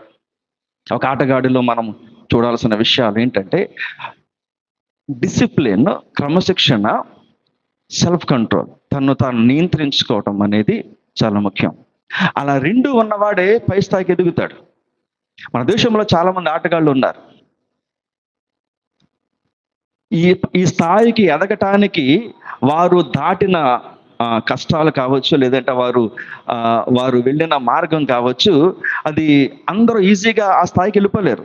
మీరు ఏ రంగమైనా చూడండి, ఈజీగా వారు ఉన్నతమైన స్థానం వెళ్ళిపోరు. మేరీ కోమ్ గురించి ఎంతమంది తెలుసండి మీలో? మేరీ కోమ్ అని చేతను ఒకసారి చూడాలి. మేరీ కోమ్ ఎవరామె? ఒక బాక్సర్. ఆమె అంటే ఒక లేడీ బాక్సర్, ఇండియా నుంచి వచ్చింది, మణిపూర్ నుంచి వచ్చింది మేరీ కోమ్. ఆమె వరల్డ్ ఛాంపియన్షిప్లో చాలా పథకాలు సాధించింది. 2012 ఒలింపిక్స్లో, లండన్ ఒలింపిక్స్లో ఆమెకు బ్రాంజ్ మెడల్ వచ్చింది ఒలింపిక్స్లో. అంటే బ్రాంజ్ అంటే 3rd, బంగారము, వెండి, తర్వాత బ్రాంజ్ అంటే కంచు. వరల్డ్స్ బెస్ట్ 3 అన్నమాట. ఆమె ప్రపంచంలో ఉన్న అత్యంత గొప్ప బాక్సర్లో 3వ స్థానంలో ఆమె నిలిచింది ఒలింపిక్స్. ఆమె ఆ స్థాయికి రావడానికి గల కారణం ఏంటంటే అది సాఫీగా వెళ్ళిపోలేదు ఆమె ప్రయాణం. మనం సాధారణంగా ఆడపిల్లలు ఆటలాడితే మనం ఏమంటాం? నీకు ఆటలేంటి, మగోళ్ళలాగా ఎందుకు పరిగెడతావు అంటాం. కాబట్టి నువ్వు వంటలు నేర్చుకో, చక్కగా అమ్మ దగ్గర కూర్చుని అని చెప్పి కదా. ఆడపిల్ల అంటే కాబట్టి వాళ్ళ ఇంట్లోనే వంటలు నేర్చుకుంటూ ఉండాలి. ఈమెకి అలాంటి ఎదురైనాయి. ఈవిడికి, మేరీ కోమ్ గారికి కూడా, ఆమె క్రిస్టియన్ ఆవిడే, మేరీ కోమ్ గారికి కూడా అలాంటివి ఎదురైనాయి. బాక్సింగ్ గ్లౌస్ పట్టుకుని ఆమె ప్రాక్టీస్ చేస్తాం, సాధన చేస్తుంటే ఇంట్లో వాళ్ళే ఆమెని యాక్సెప్ట్ చేయలేదు, తన ఫ్రెండ్స్ యాక్సెప్ట్ చేయలేదు. నీకెందుకు మగవాళ్ళు ఆడే బాక్సింగ్, నీకెందుకు అని చెప్పి మేరీ కోమ్ని తోలనాడారు. అయినప్పుడు ఇవన్నీ కూడా సహించి ఆమె ప్రపంచ స్టేజ్ మీద నిలబడింది. అంటారు కదా, ఎవడు అడ్డగించెనో సత్యమునకు విధేయులు కాకుండా మిమ్మను ఎవడు అడ్డగించెను. ఈ గేమ్లో కావచ్చు, ఆటలో కావచ్చు, ఎవరైనా ఉన్నత స్థాయికి వెళ్ళే క్రమంలో చాలా హర్డిల్స్ ఉంటాయి, చాలా ఆటంకాలు ఉంటాయి. కుటుంబం నుంచి రావచ్చు, ఫ్యామిలీ నుంచి రావచ్చు, లేదంటే ఫ్రెండ్స్ నుంచి రావచ్చు, బయట నుంచి రావచ్చు, లేదంటే పనిచేసే ఆఫీస్లో వ్యక్తుల నుంచి రావచ్చు. ఎన్నో ఆటంకాలు తొక్కాలని చూసినా కూడా ఇవన్నీ కూడా సహించి సెల్ఫ్ కంట్రోల్తో, డిసిప్లిన్తో వారు ఆ స్టేజ్కి వెళ్తారు. మనకు తెలిసిన వారు చాలా మంది. అయితే ఆ స్థాయికి వెళ్ళి కొంతమంది పడిపోయిన వాళ్ళు కూడా ఉన్నారు. మన కింద పడిపోయిన వాళ్ళు ఉన్నారు. అంటే అంతర్జాతీయ స్థాయికి వెళ్ళి గొప్ప గొప్ప పేరు ప్రఖ్యాతులు పొందుకున్న వాళ్ళు ఒకేసారి వాళ్ళకి పేరు, డబ్బు, పాపులారిటీ వచ్చేటప్పటికి వారు సడన్ గా పడిపోయిన వాళ్ళు కూడా ఉన్నారు. అందులో పడిపోయిన వాళ్ళు ఎవరు ఉన్నారా మీకు తెలిసిన వాళ్ళు? అందులో మైక్ టైసన్ ఎవరో తెలుసా? యూతోళ్ళు చెప్పాలి. మైక్ టైసన్ ఎవరు? బాక్సర్. ప్రపంచ హెవీ వెయిట్ ఛాంపియన్. ఒకప్పుడు ప్రపంచ heavy weight champion Mike Tyson. అతనితో బాక్సింగ్ చేయడానికి చాలా మంది భయపడతారు. మైక్ టైసన్తో మేము వద్దులేండి, అంత భయంకరుడు లేదంటే బలవంతుడు అతను. మైక్ టైసన్ అనే వ్యక్తి ప్రపంచాన్ని వెళ్ళాడు అంటే బాక్సింగ్ సామ్రాజ్యంలో. అయితే అతనికి బాక్సింగ్ లో చాలా గేమ్స్ వస్తాయి. ఈ క్రికెట్, ఫుట్బాల్ ఎందుకు పనికిరాదు. వేల కోట్లు సంపాదిస్తారు వాళ్ళు. ఒక గేమ్ తోనే 100 కోట్లు సంపాదిస్తారు. ఒక మ్యాచ్, ఒక బౌట్ అంటారు దాన్ని. ఒక బౌట్ తోనే 100 కోట్లు సంపాదిస్తారు. అన్ని వేల కోట్ల ఆస్తి ఒకేసారి వచ్చేటప్పటికి దాన్ని ఎలా కంట్రోల్ చేయాలో తెలియక అతను వివాదాల్లో చిక్కుకొని, గొడవలు పెట్టుకుని అందరితోనూ బయట ఫైట్ చేసేవాడు. ఫైట్ చేయాల్సిన రింగ్లో చేయాలి. అతను టైసన్ ఏం చేసేవాడు అంటే తనకున్న ఆ యొక్క కోపము, అగ్రెసివ్ ఈ నేచర్ బట్టి బయట ఎవడన్నా తనతో సరిగ్గా మాట్లాడకపోతే ఇతనే వాళ్ళ మీద ఎదురుదాడి చేయడం, గుద్దడం చాలా కేసులు ఉన్నాయి. జైలు కూడా వెళ్ళాడు ఆయన. చాలా ఆరోపణలు ఎదుర్కొన్నాడు టైసన్. ఎంత ఎదిగాడో అంత పడిపోయాడు. ఎందుకు పడిపోయాడు? క్రమశిక్షణ లేకపోవటము, స్వీయ నియంత్రణ లేకపోవటము, వచ్చిన సక్సెస్ని ఎలా అదుపులో ఉంచుకోవాలో, ఎలా బ్యాలెన్స్ చేసుకోవాలో తెలియక అతడు ఒకవేళ విర్రవీగితే కిరీటం పోగొట్టుకుంటాడు. నీ బహుమానము నువ్వు పోగొట్టుకుంటావు. క్రికెట్లో కూడా ఇండియాలో వినోద్ కాంబ్లే అని ఒక ఆటగాడు ఉండేవాడు. నేను చిన్నప్పుడు ఫాలో అవుతాను కాబట్టి నాకు తెలుసు ఇవన్నీ. వినోద్ కాంబ్లే గురించి తెలిసి ఉంటుంది మీకు. సచిన్ టెండూల్కర్తో సమానంగా ఆడే ఆటగాడు. అతనికంటే ఒక అడుగు మించి. ఇద్దరు ఒకేసారి ప్రయాణం ప్రారంభించారు. సచిన్, వినోద్ కాంబ్లే ఇద్దరు ఫ్రెండ్స్. ఒకే స్కూల్ నుంచి వచ్చారు, ఒకే ప్లేస్ నుంచి వచ్చారు. ఒకేసారి ప్రయాణం ప్రారంభించారు క్రికెట్లో. సచిన్ కంటే కాంబ్లేకి ఒక అడుగు ఎక్కువ పేరు వచ్చింది అప్పట్లో. అతను ఆడిన ఇన్నింగ్స్ కావచ్చు, ఆటలు కావచ్చు. కానీ ఇద్దరికి మధ్య ఉన్న తేడా ఏంటంటే వినోద్ కాంబ్లే ఆయన తనకు చిన్నతనంలోనే వచ్చిన ఈ పేరు, డబ్బు, ఈ యొక్క పాపులారిటీ ఉచ్చులో పడిపోయాడు, ఈ మాయలో పడిపోయాడు. ఇంకా సినిమా, బాలీవుడ్ సెలబ్రిటీలు, హీరోయిన్ల వెనకాల గ్లామర్ ఫీల్డ్ వెనకాల పడ్డాడు. తను ఏదైతే ఆ స్థాయికి చేర్చిందో అది మర్చిపోయాడు. ప్రాక్టీస్ అది మర్చిపోయాడు, పక్కన పెట్టేశాడు. డిసిప్లిన్ మర్చిపోయాడు. సెల్ఫ్ కంట్రోల్ మర్చిపోయాడు, విడిచిపెట్టేశాడు. తద్వారా చివరికి టీంలో చోటు కోల్పోయాడు వినోద్ కాంబ్లే. ఈ మధ్యన ఒక ఫోటో వచ్చింది, ఒక వీడియో. అతడు నిలబడలేక రోజువారీ ఖర్చుల కోసం, మందుల కోసము మరొకరి సహాయం పొందుకునే స్థితిలో వినోద్ కాంబ్లే ఉన్నాడు ఈరోజు, నిలబడలేక. చాలా దయనీయ పరిస్థితి. మీరు చూసి ఉంటారు, నాకు ఈ మధ్యన వచ్చింది వాట్సాప్లో.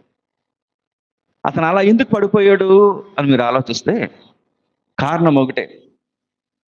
ఆ స్థాయికి వెళ్ళిన తర్వాత అక్కడ ఎలా నిలబడాలో నేర్చుకోవాలి. ఒకవేళ విర్రవీగితే డామ్మని కిందకు పడతా. కింద ఉన్నవాడి కంటే కూడా పైన ఉన్నవాడికి ఎక్కువ జాగ్రత్త, భయం ఉండాలి. అవునా? పైన చెట్టు మీద ఉన్నవాడికి ఎక్కువ భయం ఉండాలి.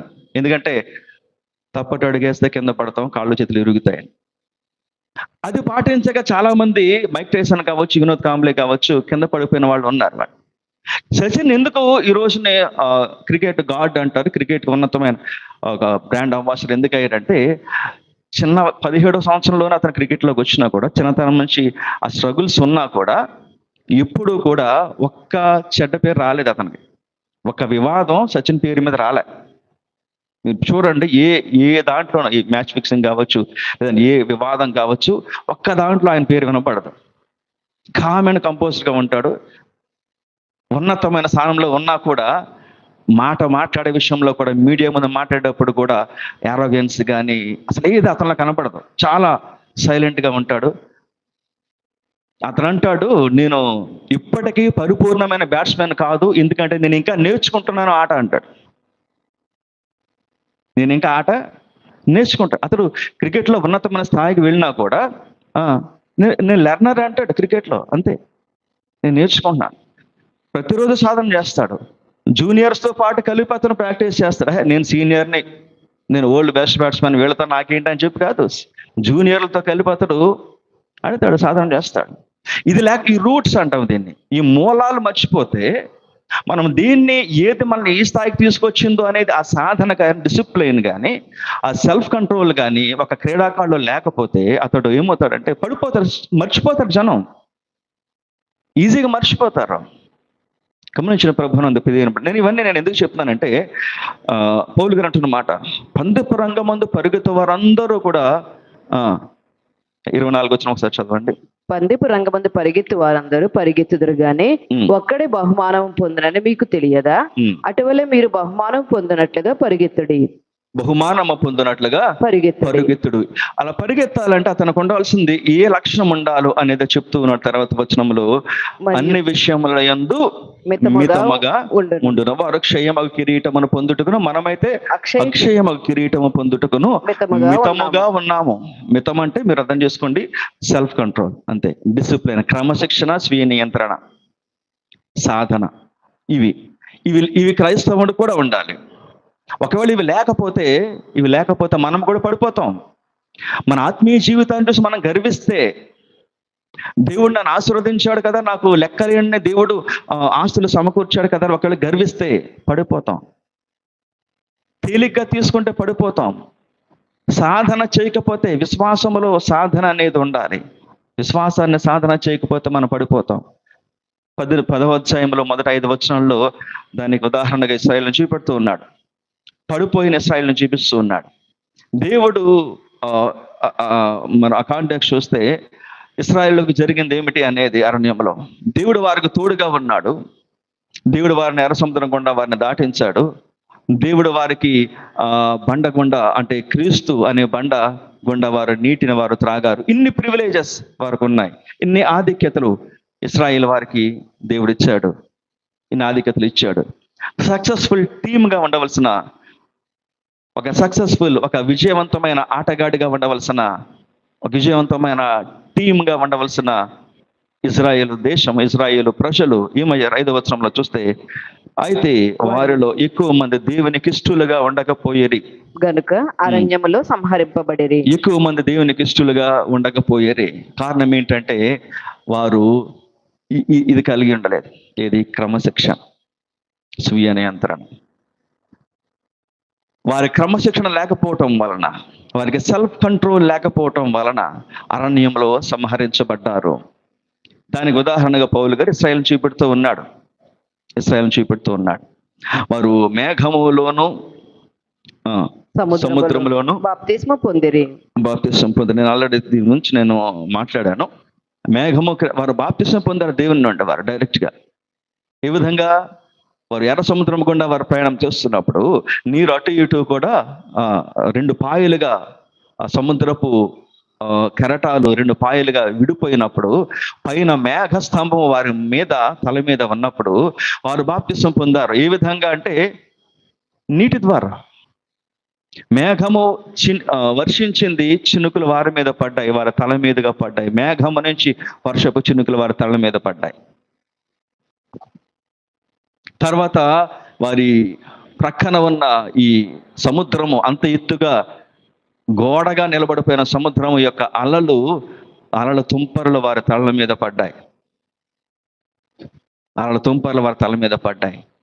బాప్తిస్మము, ప్రోక్షణ బాప్తిస్మము, మనము తీసుకునే మనం ఇచ్చే లూథరన్ పేట, ఈ బాప్తిస్మం అయితే ఉన్నదో అది ఇశ్రాయేల్ వారు పొందుకున్నారు అరణ్యంలో. పైనుండి తల మీదుగా నీరు పోయబడింది. వారు మునగబడలేదు. అక్కడ గమనించండి, వారు మునగబడలేదు. ఒకవేళ మీకు ఏదైనా డౌట్ ఉంటే ఇక్కడ క్లారిటీ వస్తుంది. వారు మునగలేదు, వారి కాలు కూడా తడవలేదు. ఆరిన నేలన వారు నడిచేది, అరికాలు తడవలేదు. అరికాలు తడవకుండా బాప్తిస్మం ఎలా తీసుకోవాలంటే ఇక్కడికి వస్తే మీకు తెలుస్తుంది. అరికాలు తడవకుండా బాప్తిస్మం ఇశ్రాయేలుకి జరిగింది అది కదా. ఆరిన నేలన వారు నడిచిపోయారు. మనం ఇచ్చేది అదే, మనం ఇచ్చే పద్ధతి కూడా అదే. పేతురు గారు కూడా నోవాహు కుటుంబం బాప్తిస్మం పొందింది అన్నారు కదా. మొదటి పేతురు పత్రికలో ఈ మాట, అంటే సందర్భం కాదు కానీ వాక్యం వచ్చింది కాబట్టి నేను దాని గురించి మాట్లాడుతున్నాను. మొదటి పేతురు పత్రిక 3వ అధ్యాయము 20వ వచనము. దేవుని దీర్ఘశాంతం ఇంకా కనిపెట్టుచుండినప్పుడు పూర్వము నోవాహు దినములలో ఒక ఓడ సిద్ధపరచబడుచుండగా అవిధేయులైన వారి యొద్దకు, అనగా చెరలో ఉన్న ఆత్మల యొద్దకు ఆయన ఆత్మరూపిగానే వెళ్లి వారికి ప్రకటించాను. ఆ ఓడలో కొందరు, అనగా 8 మంది నీటి ద్వారా రక్షణ పొందిరి. ఎవరు 8 మంది అండి? నోవాహు కుటుంబం 8 మంది ఓడల్లో ఉన్నారు. నీటిలో ఉన్నారా? వాళ్ళలో ఉన్నారా? ఓడలో ఉన్నారు. మునిగారా? మునగలే. ఎక్కడ ఉన్నారు వాళ్ళు? ఓడ లోపల ఉన్నారు. నీటి ద్వారా రక్షణ పొందిరి అని చాలా క్లియర్గా వాక్యం చెప్తుంది. నీరు ఎలా వారి మీద పడింది? సాదృశ్యమైన బాప్తిస్మం అంటాడు కదా. సాదృశ్యం అంటే నీరు ఏ విధంగా వారి మీద పడి ఉండొచ్చు? వారి తలల మీద పడలేదు కానీ ఓడ మీద పడింది. ఎక్కడ పడింది? ఓడ మీద. ఎక్కడి నుంచి పడుతుంది వర్షం? ఎక్కడి నుంచి పడుతుందండి? పైనుండి పడుతుంది. పైనుండి పడిన వర్షము ఓడ మీద పడటం ద్వారా ఓడ తడిచింది. దాని అర్థం ఏంటంటే దానికి సాదృశ్యంగా లోపల ఉన్న నోవాహు కుటుంబం 8 మంది నీటి ద్వారా వారు బాప్తిస్మం పొందారు. ఈ సముద్ర మార్గంలో వెళ్ళిన ఇశ్రాయేలు కూడా నీటి ద్వారా వారు బాప్తిస్మం పొందారు. అయితే మునిగింది ఎవరు ఇక్కడ? అవిశ్వాసులు మునిగారు 2 సందర్భాల్లో కూడా. నోవాహు ఓడ తేలింది, మునిగిన వాళ్ళు అవిశ్వాసులు ముంచబడ్డారు. ఇక్కడ అరణ్యంలో ఎర్ర సముద్ర మార్గంలో వారు ప్రయాణం చేసినప్పుడు మునిగింది కూడా అవిశ్వాసులే, ఫరో సైన్యమే. కాలికి నీటి చుక్క అంటకుండా బయటకు వచ్చింది ఇశ్రాయేలీయులు, ఇక్కడ నోవాహు కుటుంబం. గమనించండి, ఈ ఆధిక్యతలు వారికి ఉన్నా కూడా ఈ బ్యాప్టిజము ప్లస్ క్రీస్తు అనే బండ నుండి వారు నీరు త్రాగారు, వారు మన్నాను భుజించారు. ఇవన్నీ ఉన్నా కూడా వారు స్వీయ నియంత్రణ లేకపోవటం వల్ల వారు సంహరించబడ్డారు, అరణ్యంలో సంహరించబడ్డారు. వారి చాలా మంది కానాను అనే రివార్డ్ కదా, కానాన్ ఏంటి? పాలు తేనెలు ప్రవహించే దేశం అనేది వారి యొక్క రివార్డ్ అండ్ ప్రైజ్. ఒక ఆటగాడు దేనికోసం పరిగెడతారండి? బహుమానం కోసం పరిగెడతాడు. ప్రైజ్ లేకపోతే పరుగు అర్థం లేదు. ఇశ్రాయేలు కూడా ప్రైజ్ ఏంటి? కనాను దేశము, పాలు తేనెలు ప్రవహించే దేశం వారి ప్రైజ్, వారి రివార్డు. గిఫ్ట్ కాదు, ప్రైజ్. వారు పరిగెత్తినప్పుడు వారు ఏం చేయాలి? అది చూస్తూ వారు పరిగెత్తాలి. కానీ వారు పరిగెత్తలేక, క్రమశిక్షణ లేకపోవడం వల్ల అరణ్యంలో అనేకులు సంహరించబడ్డారు. అంటే దాని అర్థం వారు ఆ రివార్డు వారు పొందుకోలేకపోయారు, ఆ ప్రైజ్ అనేది. అందుకే మనము ఏం చేయాలంట? బహుమానము పొందునట్లుగా పరిగెత్తుడి, బహుమానము పొందునట్లుగా పరిగెత్తుడి. ఇశ్రాయేలు అలా పరిగెత్తలేకపోయారు కాబట్టి వారు బహుమానం పొందుకోలేకపోయారు. ఇప్పుడు బహుమానం అంటే గిఫ్ట్ కాదు. ఇక్కడ మీరు అనే ట్రాన్స్లేషన్ ఇది సరైనది కాదు. బహుమానం అనకూడదు కదా. మెడల్. బహుమానం ఎవరికి ఇస్తామో? గిఫ్ట్ అనేది ఫ్రీగా ఇస్తాం. పరిగెత్తేవాడికి మెడల్ గిఫ్ట్ కాదు.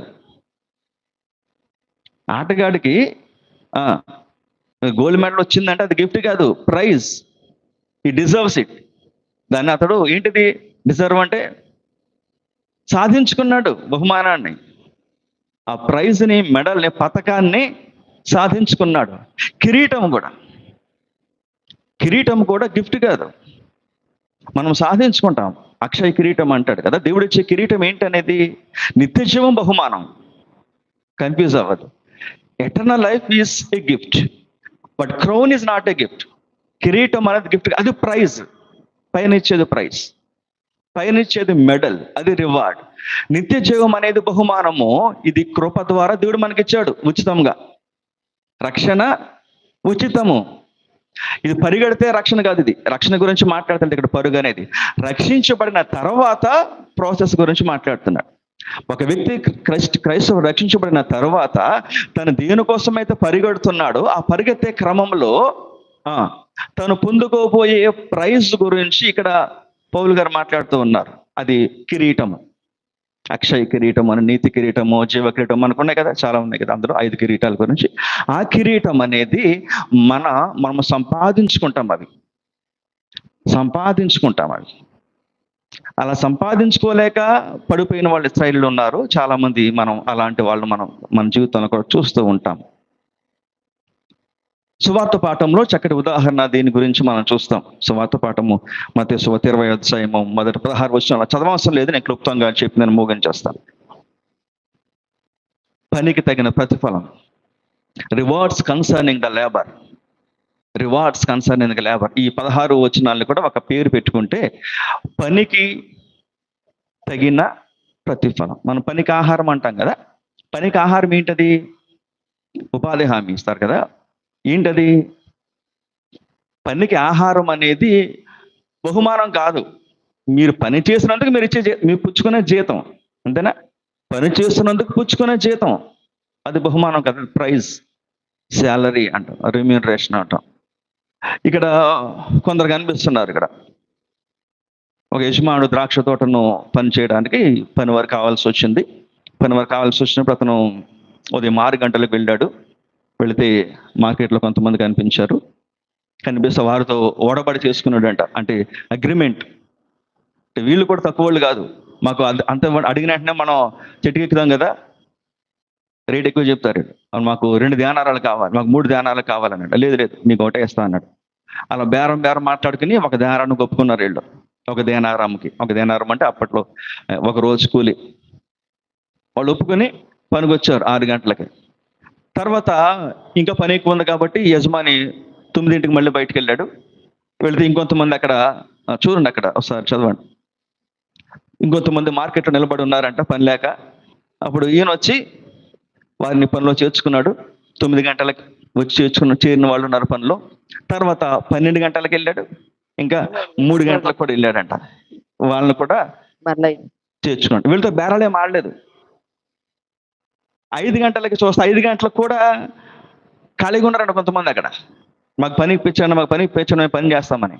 యజమాని సరే మీకు న్యాయమేం లేదు, మీకు ఇస్తాను రండి అని చెప్పి ఆ చివర గంట ముందు కూడా పనిలో చేరిన వాళ్ళు ఉన్నారు, గంట ముందు చేరిన వాళ్ళు ఉన్నారు. ఇప్పుడు 6 గంటలు అయింది, రోజు అయిపోయింది కాబట్టి సాయంత్రం 6ంటికి యజమాని ఏం చేస్తున్నాడు, కూలిపిస్తున్నాడు అన్నమాట. కూలిపిస్తున్నప్పుడు ఎవరెవరికి ఎంత ఇచ్చాడు? అందరికీ ధ్యానారం ఇచ్చేసాడు. 6ంటికి పనిలోకి వచ్చినోడు ఒక ధ్యానారం పుచ్చుకున్నాడు. 5ంటికి పనిలోకి వచ్చినోడు కూడా ఒక ధ్యానారం పుచ్చుకున్నాడు. 6ంటికి వచ్చినోడు 12 గంటలు పనిచేశాడు. 5ంటికి వచ్చినోడు 1 గంట పనిచేశాడు. ఇప్పుడు ఎవరు కోపం వస్తుంది? ఇప్పుడు మీకు అందరికి వస్తుంది కదా కోపం. మేము 12 గంటలు పని చేస్తే మాకు 1 రూపాయి ఇచ్చి, మాకు 100 రూపాయలు ఇచ్చి, వీడు 1 గంట పని చేసినోడు కూడా 100 రూపాయలేనా? మాకు వాడికి తేడా లేదా? అసలు మా గురించి ఏమనుకుంటున్నావు అని చెప్పి మన కోపం వస్తుందా? ఎందుకు వస్తుంది కోపం? మీరు ఒప్పుకున్న దానికే కదా పనిచేశారు.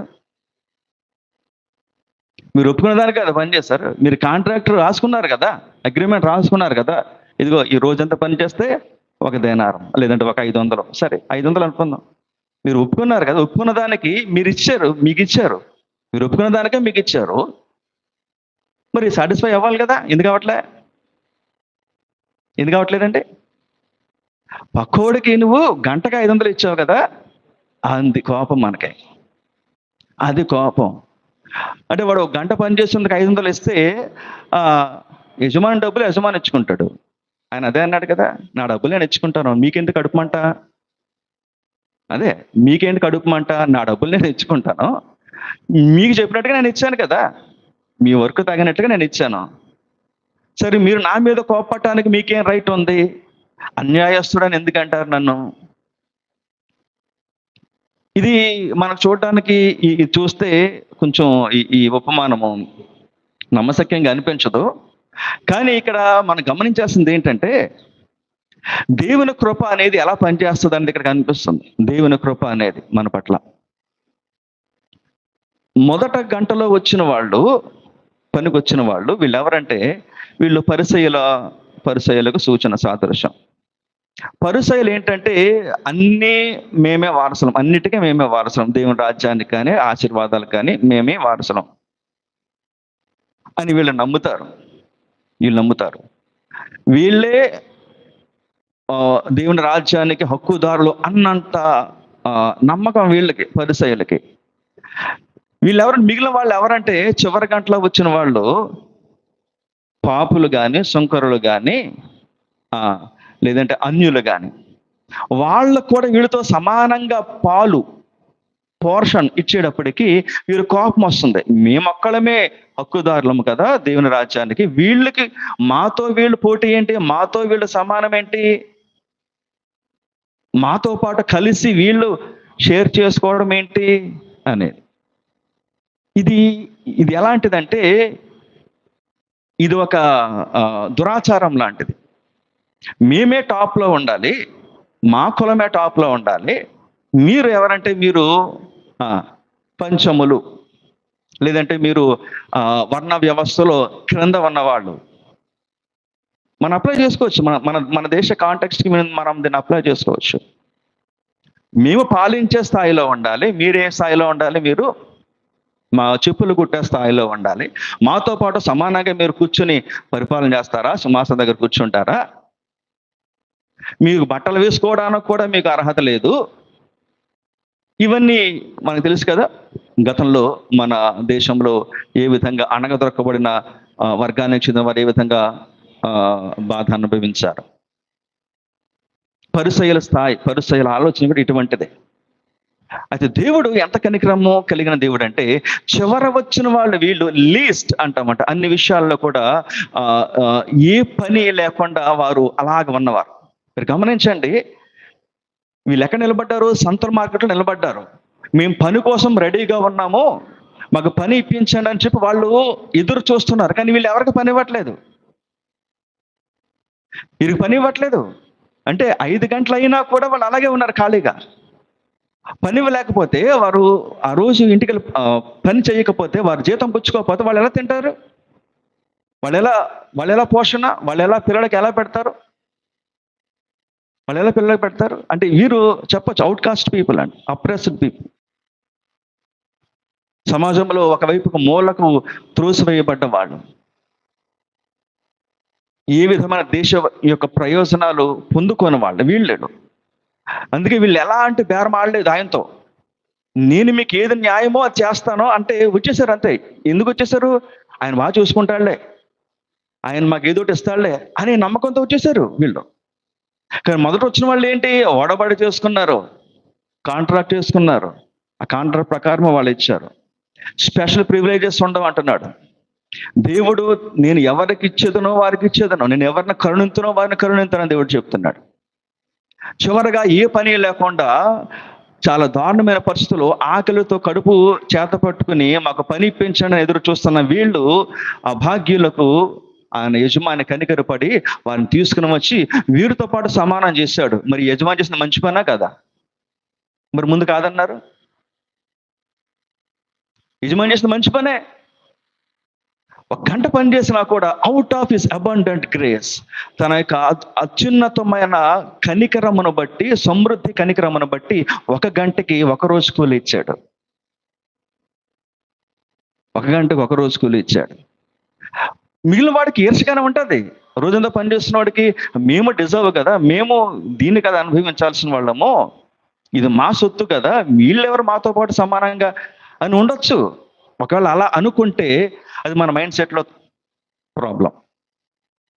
ఒకవేళ అలా కూడా మన మైండ్ సెట్లో, మన మానసిక స్థితిలో ఉన్న లోపం అది. అందుకే దేవుడు ఆయన ఈ ఉపమానం చక్కటి అద్భుతమైన సత్యాన్ని ఆయన తెలియచేస్తూ ఉన్నారు. అద్భుతమైన సత్యాన్ని వారు తెలియచేస్తున్నారు. ఇక్కడ పనివాడికి జీతం గురించి, రివార్డ్ గురించి అని మాట్లాడుతూ, రివార్డ్ అనేది యజమాని యొక్క అతని యొక్క చిత్తాన్ని బట్టి ఇవ్వబడుతుంది, అతని యొక్క కృపను బట్టి ఇవ్వబడుతుంది, తను చేసిన పనిని బట్టి ఇవ్వబడుతుంది. ఒకవేళ యజమాని యొక్క చిత్తానికి తగినట్లుగా పని చేస్తే, ఒక ఆటగాడు ఏ విధంగా నియమాలకు లోబడి పని చేస్తాడో ఆ విధంగా మనము ఈ లోకంలో మనం నియమ నిబంధనలకు లోబడి మనం పని చేస్తున్నప్పుడు, పరిగెత్తినప్పుడు, ఆడినప్పుడు, ఈ విశ్వాసపు పరుగు పందెంలో, ఈ విశ్వాసపు పోరాట రంగంలో, ఈ విశ్వాసపు యుద్ధ రంగంలో మనము ఈ నియమ ప్రకారంగా మనం పోరాడితే మన గురి ఎప్పుడు కూడా ఆ బహుమానము లేదా ఆ ప్రైజ్ మీద మనము గురి పెట్టినప్పుడు ఆ స్వీయ నియంత్రణ, క్రమశిక్షణతో, సాధనతో మనము ముందుకు కొనసాగాలి. ఒక విషయం చెప్పి నేను ముగిస్తాను. ఈ సువార్త పాఠంలో మరి యొక్క కోణాన్ని, మరి యొక్క పాఠాన్ని మనం నేర్చుకోవచ్చు. దాని ద్వారా శిష్యులకు ఒక పాఠం చెప్తూ ఉన్నారు. శిష్యులకు ఒక ఆధిక్యత వచ్చింది. వారు అపోస్తలుడు అనే ఆధిక్యతలో వారు పిలువబడ్డారు. తర్వాత మరొకరు రావచ్చు, వారి తర్వాత మరొకరు రావచ్చు, వారి తర్వాత ఇంకొకరు అందులో జాయిన్ అవ్వచ్చు. కాబట్టి దేవుని రాజ్యంలో నేనే గొప్ప అనేది కాదు. నీ తర్వాత మరొకరు వస్తారు, వాళ్ళ తర్వాత మరొకరు వస్తారు, వాళ్ళు చేర్చబడుతూ ఉంటారు. దేవుడు అందరికీ సమానమైన ప్రతిఫలం ఇస్తాడు. వారు చేసిన పనిని బట్టి దేవుడు అందరికీ తగిన ప్రతిఫలం ఇస్తాడు. పరిసయ్యులే మేము ఒక్కలమే దేవుని రాజ్యానికి వారసులం అంటే లేదు. ఇదిగో అన్యులు స్వీకరించారు సువార్త, వాళ్ళు తృణీకరించారు క్రీస్తుని, ఇశ్రాయేలీయులు. కానీ అన్యులు ఆయన అంగీకరించారు. ఇదిగో వారికి ఇచ్చాడు, పోర్షన్, భాగం ఇచ్చాడు. అపోస్తలులుగా వారు ఉన్నారు. ఆ తర్వాత మరొకరు ఆ యొక్క పరిచర్యలో ముందుకు వచ్చారు. ఈరోజు దేవుడు మనకు పరిచర్య ఇచ్చాడు. నేనే దీనికి కర్త, కర్మ, క్రియ అనుకుంటే తప్పు. మన తర్వాత మరొకరు వచ్చి మనతో పాటుగా సమానంగా జీతం తీసుకునే వాళ్ళు ఉంటారు. వారిని బట్టి అసూయ చెందకూడదు, వారిని బట్టి దేవుని స్తుతించాలి. ఎందుకంటే దేవుడి కనికరాన్ని బట్టి వారికి దేవుడు ప్రతిఫలం ఇచ్చాడు. అటువంటి ప్రతిఫలము కొరకు, బహుమానము కొరకు మనము మంచి క్రీడాకారుని వల్ల మనం పరిగెడతాం. అటువంటి పరిశుద్ధాత్మ దేవుడు మనకు అనుగ్రహించును గాక. ఆమేన్. సమస్త జ్ఞానం నిమిషం దేవుని సమాధానం యేసుక్రీస్తు వలన మీ హృదయములకు తలంపులకు కావాలి ఉండును గాక. ఆమేన్. దేవా